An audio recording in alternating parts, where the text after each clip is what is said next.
Our next speakers will focus on major employment initiatives focused on people with episodic disabilities. Again, we will have time for questions and answers at the conclusion of the three presentations. Now I'd like to call on Elizabeth Harrison, who is a research associate, and Lacey Croft, who is a research assistant with invisibility to inclusion at the Revision Center of the University of Guelph. Welcome, Elizabeth and Lacey. Hi, thank you so much, David.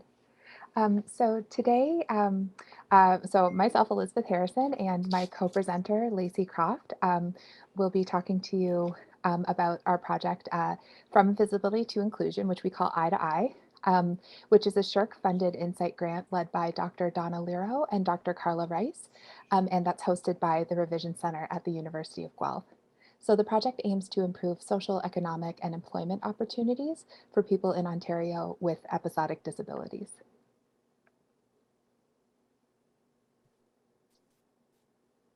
Hi. We use multiple methods to understand episodic disability in Ontario workplaces.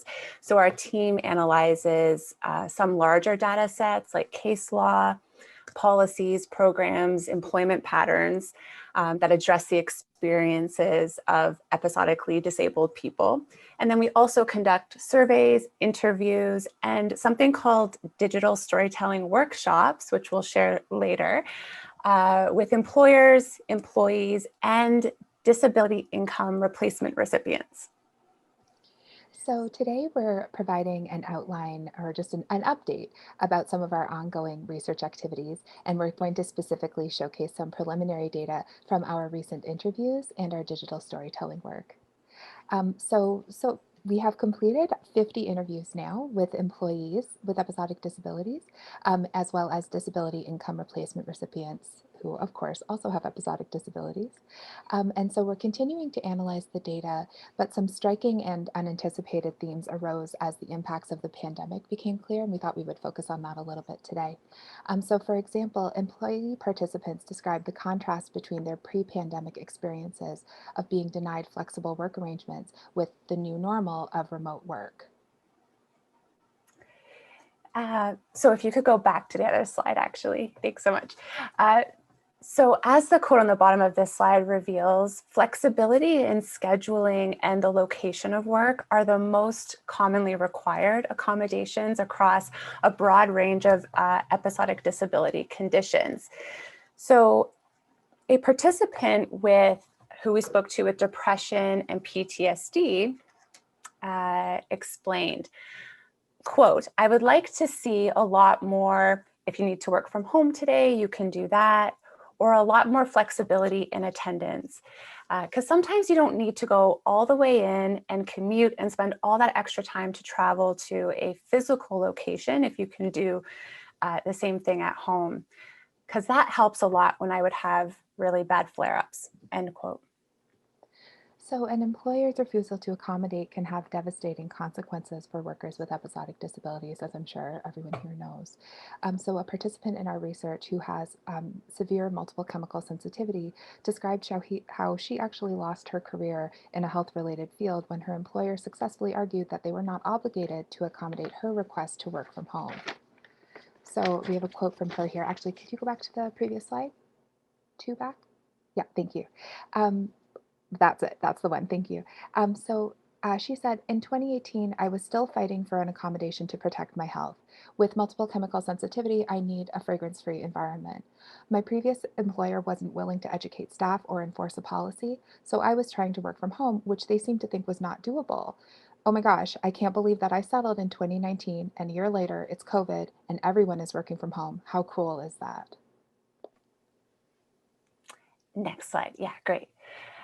So interviews with disability income replacement recipients revealed how already unlivable income levels on programs like ODSP, which is the Ontario Disability Support Program, have exposed disabled people to even greater vulnerability during the pandemic that has made daily essentials more expensive and less accessible. A participant who has cancer and a mobility disability described the difficulty of living with hunger during the pandemic. So she stated, 6 of my medications are not covered. Every month, the first thing I do is pay rent. And then I look at the bills and try and get at least the main ones covered. Food is always last. We're eating 1 to 2 meals a day because that's what we can afford. So it's difficult when you're lying in bed at 10 o'clock at night and you're sitting there eating crackers and drinking tea to fill the hole, and there's nothing. And the food banks are empty, and you can't go to a food bank anyway because you're immune compromised. I asked my worker in July, will there be anything else to help during COVID? And he said not to his knowledge. Just, it's kind of like our government has forgotten us. The effects of the response to the pandemic for people with episodic disabilities is just one theme that has arisen from our interview data so far. And we're really grateful to participants for sharing their story, and we'll be continuing to highlight their voices in our work. Thank you so much. Participant voices, of course, are at the center of Revision's digital storytelling workshops. So Eye to Eye, being through the Revision Center, is engaged with digital storytelling. And so in these workshops, participants create short videos to express their viewpoints and experiences. So to show a sample of this work, we'd like to share a digital story created in our first Eye to Eye project workshop.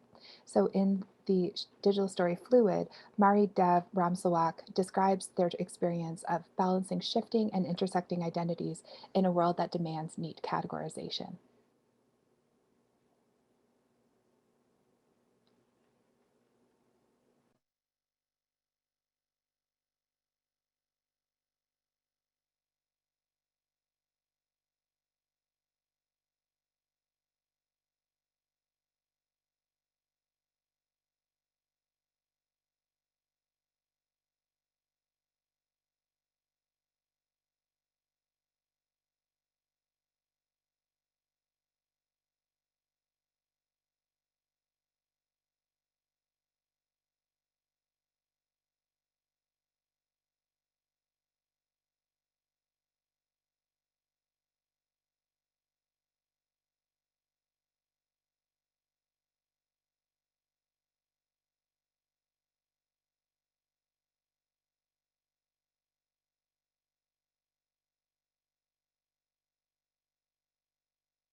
So I'm not sure if other folks were able to hear the sound on that.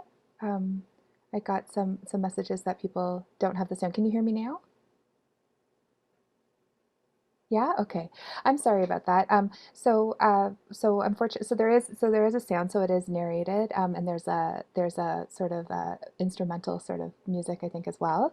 But so I'm sure we can find a way to make that available if people would like to contact us after. Um, okay. Okay, great. So the sound is back. Thank you.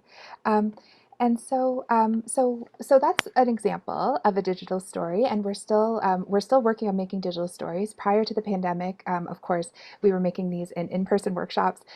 With the pandemic, we've adapted our methodology to an online format, and that offers new options for remote and asynchronous participation, which improves accessibility, which is fantastic. And so we're currently completing a workshop with post-secondary employees, and our next one will be with disability income replacement recipients. Yeah. So at this stage, we are moving from data collection into data analysis and knowledge mobilization. So we're currently working on analysis of our employer survey, and we have papers in progress using the interview data, some of which we shared with you today. And we'll also be developing employer resources. If you would like more information or updates about our project, I invite you to visit our website, which is invisibilitytoinclusion.ca. Thank you. Thank you so much.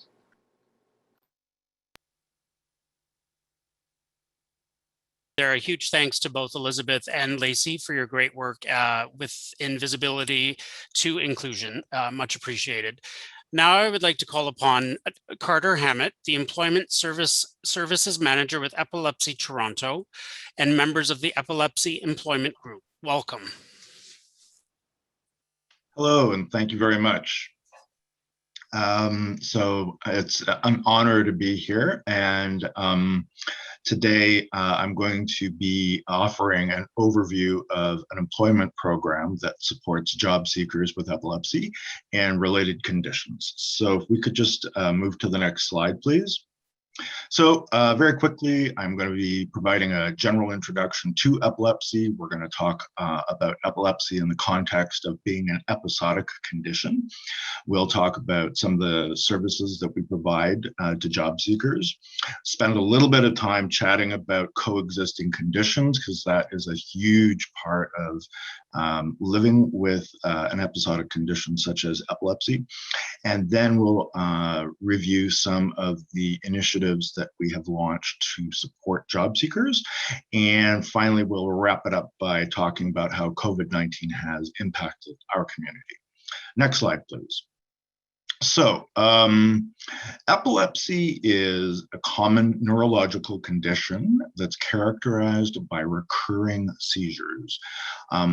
Epilepsy results from sudden bursts of hyperactivity in the brain, which cause seizures that vary in form, length, and frequency, as well as severity, depending on where in the brain the activity occurs.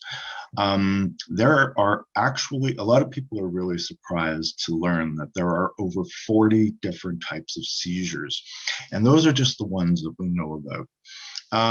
Epilepsy is actually also a very common condition, affecting about 1% of the population. We like to frame it as 1 in 100. Next slide, please. There are about 85% of all people living with epilepsy also live with some form of comorbidity or coexisting condition. And sometimes these issues can be a lot more problematic than the actual epilepsy itself.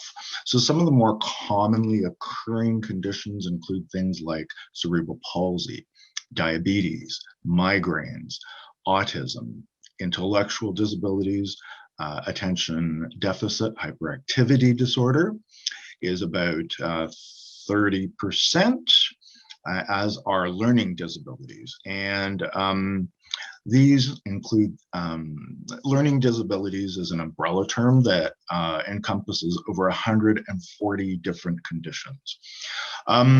And that clocks in at about 30% as well. We also have a significant portion of our population that lives with coexisting mental health conditions, including anxiety and depression. And depression is the most frequently diagnosed coexisting condition that we are aware of. It's present in about 35% of the population, whereas anxiety is also fairly common, clocking in at about 25%. So both of those often coexist together on top of the epilepsy and play a significant role in the impact of job search as well. Next slide, please.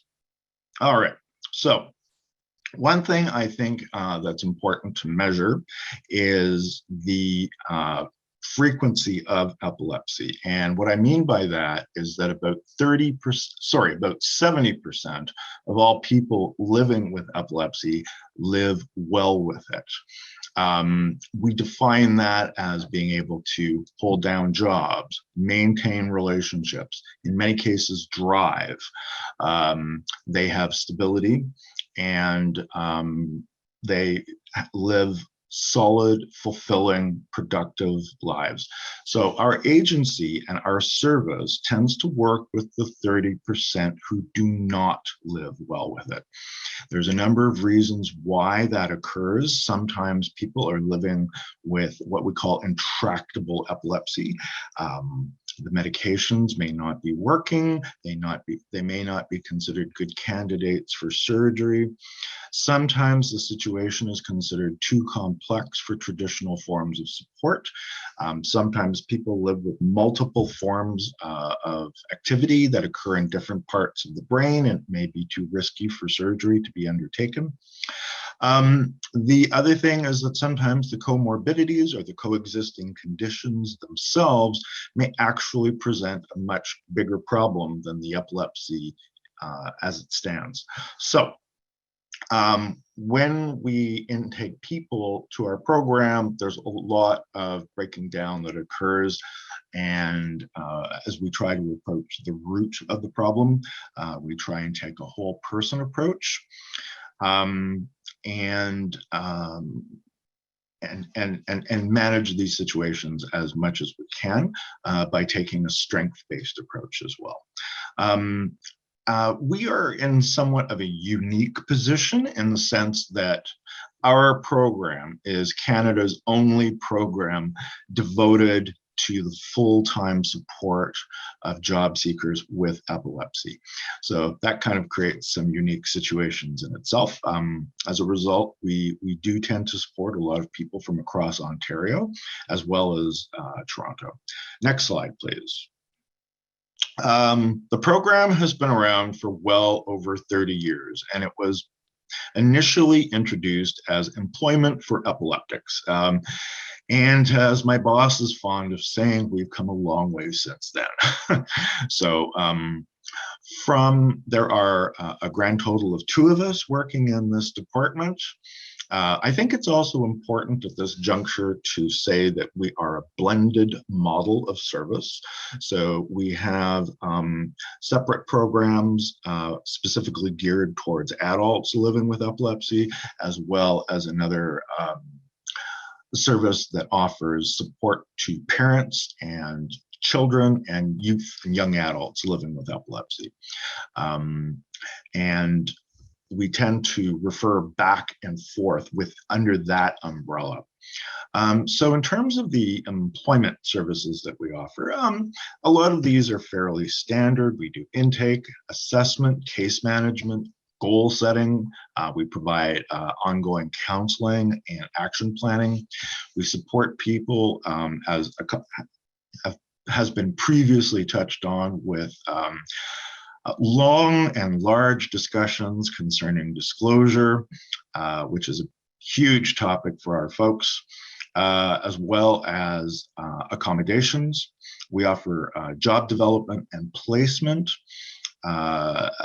We have our contract. We're funded by Employment Ontario and ODSP, and under our contract, we are responsible for placing 28 people per year.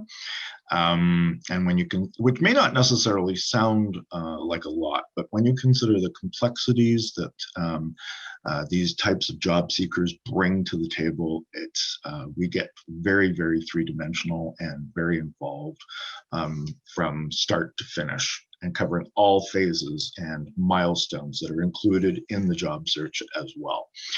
We also put a big, big emphasis on retention.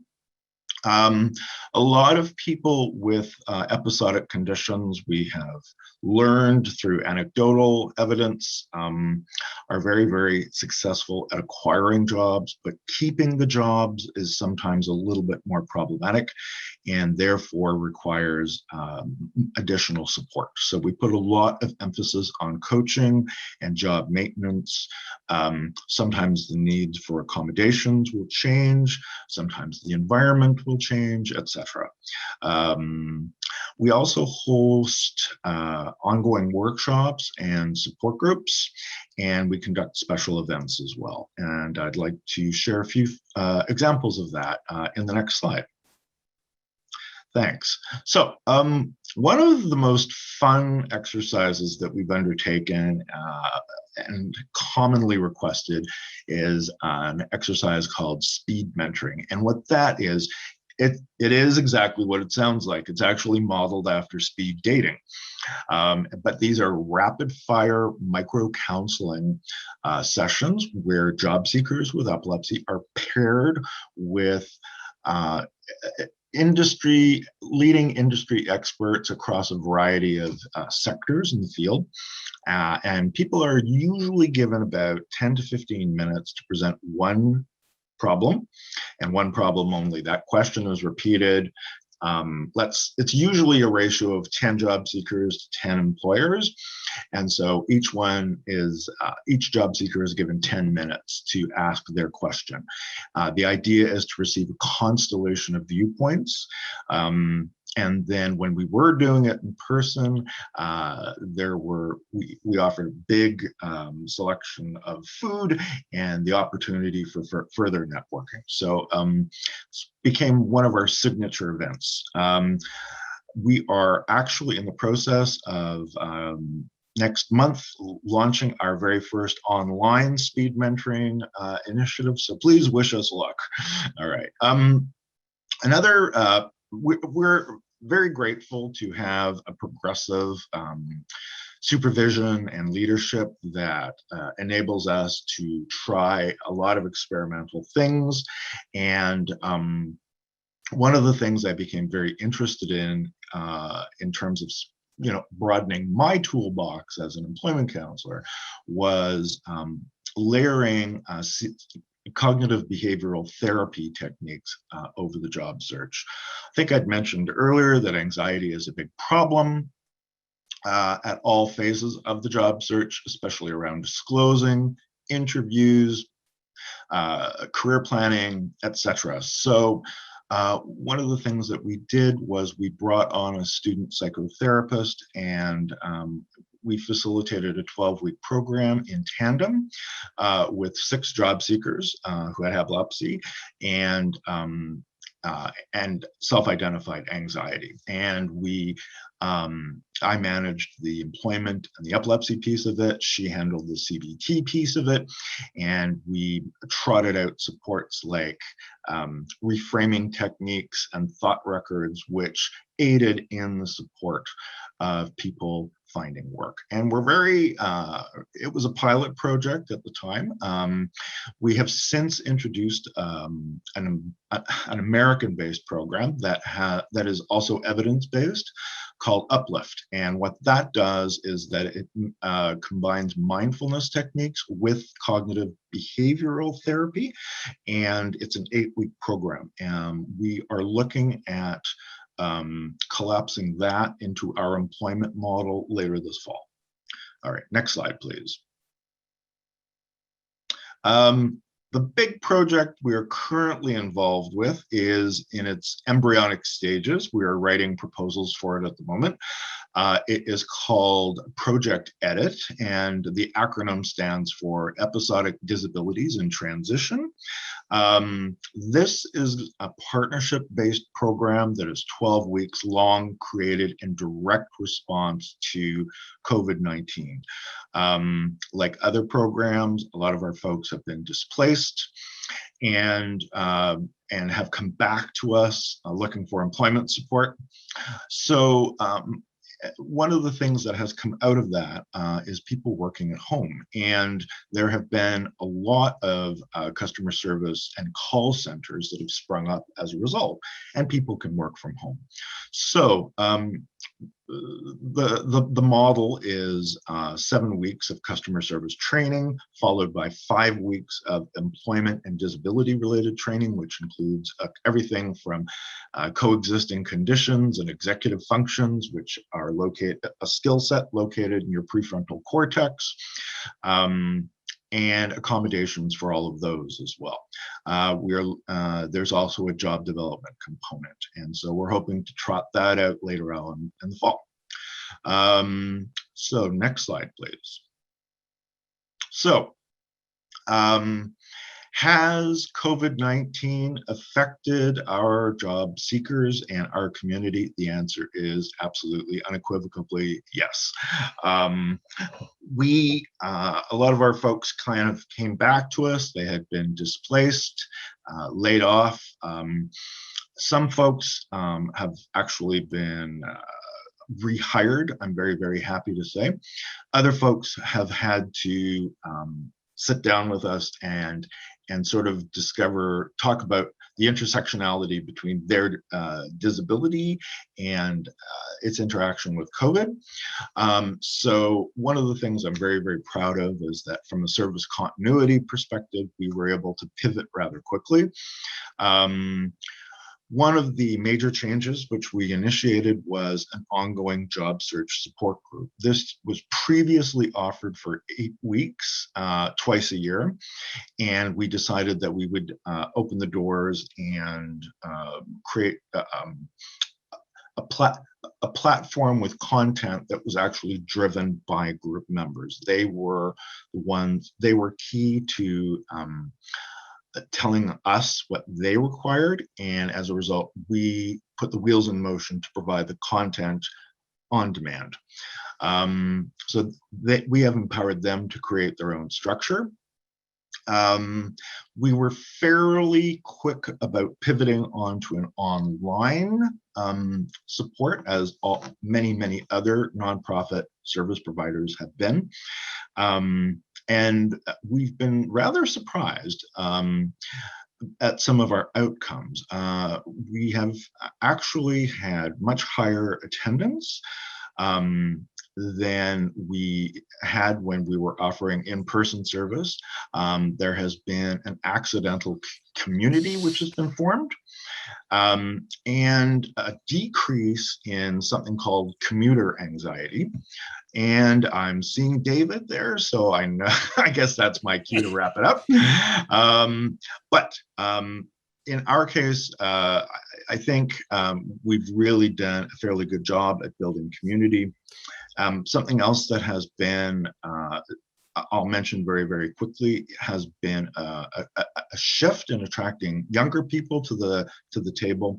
An online environment seems to suit their demographic quite well, but parallel to that, we've also seen an increase in the need for mental health supports.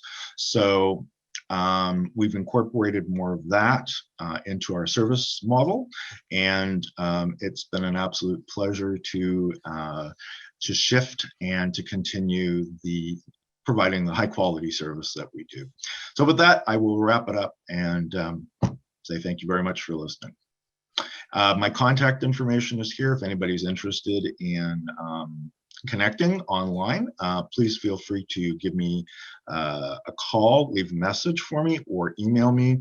We're also very, very open to collaboration with other agencies. We're always looking to expand our partnerships. Okay, thank you very much. Thanks so much, Carter. And I'm sorry I'm that guy that pops up on the screen to have you wrap it up. But thanks to you and the entire team at Epilepsy Toronto. The work that you guys are doing is absolutely inspiring. So thank you so much. Our next presenter, who is well known at Realize, Dr. Gail Restall, unfortunately is not able to make it today. She's part of the First Nations COVID response team, but she has been rescheduled for Friday at 2:15. So that's just a bit of an update. At this point, I'm going to turn it over to Melissa for any Q&A for Carter or for the two, Elizabeth and Lacey. So over to you, Melissa. Hi, everyone. Thanks so much for your presentations. It's always wonderful to hear about the work that you're doing and also to see your faces. I miss you folks, so it's really good to see you. We have a couple of questions, and here we go. The first one is for Carter. Given the described needs of participants, has Epilepsy Toronto integrated delivery of mental health supports as part of its employment service, or are mental health supports delivered by a third party? So I had mentioned to you that we have a blended service model, and it's addressed and touched on in employment services. But the majority of that mental health support comes from our adult services division, which I had mentioned earlier offers Uplift, and that's a brand new program that's 8 weeks long and includes the mindfulness and CBT support. And that has been proven to be very, very successful in the States, and we've launched it right across the province this past fall with a lot of success. So some of that is integrated into employment supports. We do touch on depression and anxiety, and we look at it in terms of accommodations for those disabilities and how they can be integrated and balanced against the person's epilepsy profile and their job goals as well. The majority of it does come from our adult supports. Okay, all right. And the other two questions are mostly requests to connect with you, Carter. Someone is asking for epilepsy-friendly employment programs in British Columbia, and another person is asking if your project model could be extended to Manitoba. So for the folks out there, I will send you Carter's email address. Please feel free to be in touch. Let's talk. Yeah, absolutely. It sounds like there's a lot of need and interest in the work that you're doing. We have no other questions in the Q&A at the moment, so I thank the three of you very, very much for being part of the summit today. Again, it was wonderful to see you. And someone else would like to extend epilepsy employment resources to Atlantic Canada. So we're we're getting a lot of interest here on that. So I will hand it over to David to wrap things up for the day. And hopefully we'll see a whole bunch of you again tomorrow. Thanks. Thanks so much, Melissa. And thanks to all of our presenters today. We've reached the end of our agenda for the day, but of course, we'll be back tomorrow. I want to give a particular thanks to Employment and Social Development Canada and National Research Council of Canada for the funding that has made today's summit possible. Tomorrow's session, with its focus on employers and best practices in accommodation, promises to be another informative day. We will begin sharply at 1 p.m. tomorrow. Just before we close, I want to let all of you know that the first 100 participants to join with the Zoom link each day and stay throughout the session are eligible for a wellness credit that will be sent to you in the mail. And please fill out the evaluation form. The link is in the chat window once again. Thanks again for taking part today, and we hope to see you tomorrow. Take care.